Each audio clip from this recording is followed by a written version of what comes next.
On peut, malgré tout ce dont nous avons déjà vu, aller encore plus loin.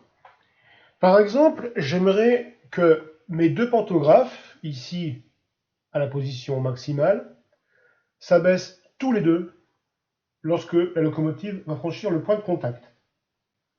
La solution serait par exemple de mettre un point de contact, on sélectionne le pantographe numéro 1, on met la position en bas, on fait OK.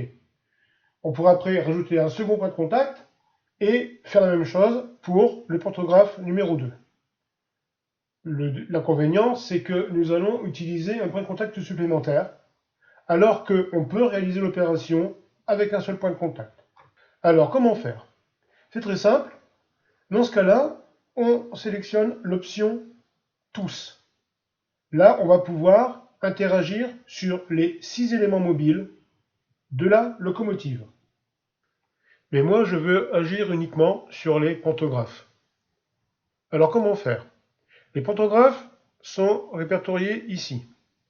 Lorsqu'on sélectionne l'option Tous, on voit que nous avons une zone de saisie intitulée Filtre.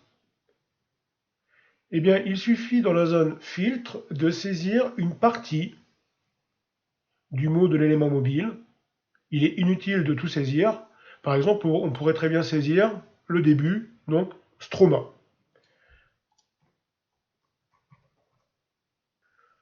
À ces éléments mobiles, donc en l'occurrence ici aux deux pantographes, j'aimerais les abaisser complètement. Donc il suffit juste de positionner le curseur position à la valeur minimale, à 0%. Une fois ceci fait, nous cliquons sur OK. Maintenant, regardons le résultat en image. Nous allons faire avancer tout doucement la locomotive. Le point de contact est ici.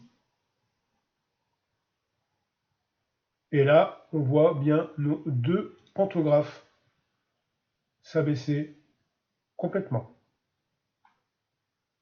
Ainsi, il est possible d'agir sur plusieurs éléments mobiles, pour peu que ceux-ci possèdent une concordance, soit le même mot, soit une partie du mot identique.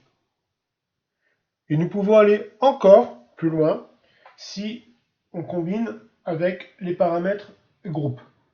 Mais nous verrons ça dans un prochain article, car là aussi il y a beaucoup à dire.